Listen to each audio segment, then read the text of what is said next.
जय माता दी। जा रहे हैं सोहर गीत सुनाने। तू ही मोरी भौजी से भौजी, तू ही ने ठाकुराइन, तू ही ने ठाकुराइन हो। भौजी धरो बस बेणी नी भेलसवा, भैया ठगी लाई, भैया ठगी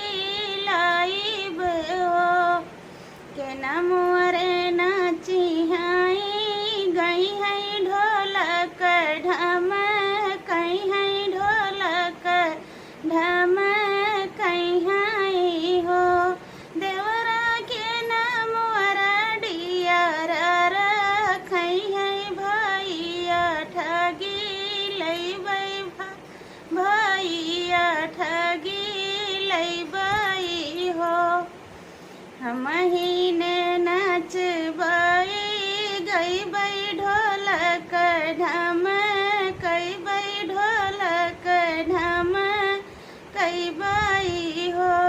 भाभी हम ही ने डियर रखई बई, भैया ठगी लाओ, भैया ठगी लाओ हो।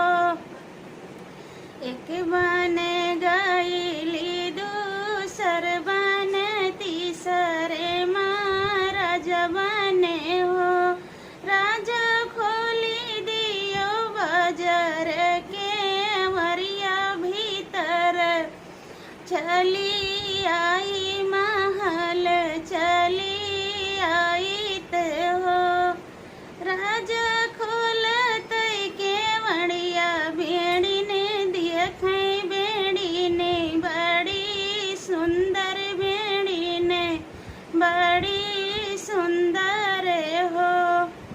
एक मास रहली दूसर मास तीसरे विदाई मांगे, तीसरे विदाई मांगे हो।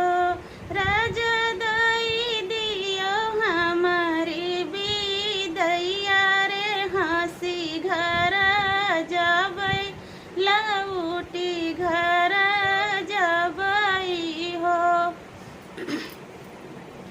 राजा दई डारो सिर कई पगड़िया फाड़े कई कटरिया, और फाड़े कई कटरिया हो। राजा दई डारो हाथे कई मुंदरिया, देवरवा हमारा पहिरई, देवरवा हमारा पहिराई हो। रानी जतिया कई पतरी पतुरिया, देवरवा कहाँ पायो, देवरवा कहाँ पायो हो। रानी जतिया कई पतरी पतुरिया, देवरवा कहाँ पायो, देवरवा कहाँ पायो हो। नैहर नाते भैया भतीजा, ससुर नाते दियवर, ससुर नाते दियवर हो।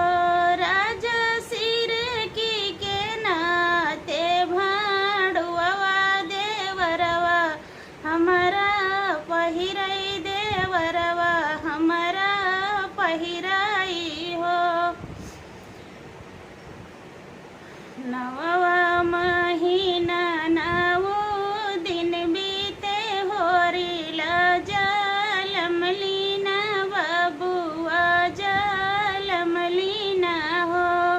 हे हो बाजै लागे आनंद बधैया, उठन लागे सुहर, उठन लागे सुहर हो। बरहे बरी से हरी लौटे डूडूहिया के, ठड़िबे डूडूहिया के ठड़ी भाये हो। मैया कही चलो धन कहिया डलिया कावने रसे राख्यू कावने रसे राख्यू हो मैया जे बोलह्यू ना पावई बहिने उठी बुअलई बहिने उठी बुअलाई हो भैया दूसरे कई जल माहोरिलवा महल भाभी चुम्मई महल भाभी चुम्मई हो राजा झझकी कई चढ़ी गया टरिया धन कई मुड़वा काटई धन कई मुड़वा काटई हो राजा लाई लियो सिर कई पगड़िया यार फाड़े कई कटरिया यार फाड़े कई कटरियाई हो राजा लाई लियो हाथे कई मुंदरिया देवरवा हमारा पहिराई देवरवा हमारा पहिराई हो राजा तुहराई जल माहोरिलवा महल बैठी चुम्मी महल बैठी चुम्मी थे हो भीतर से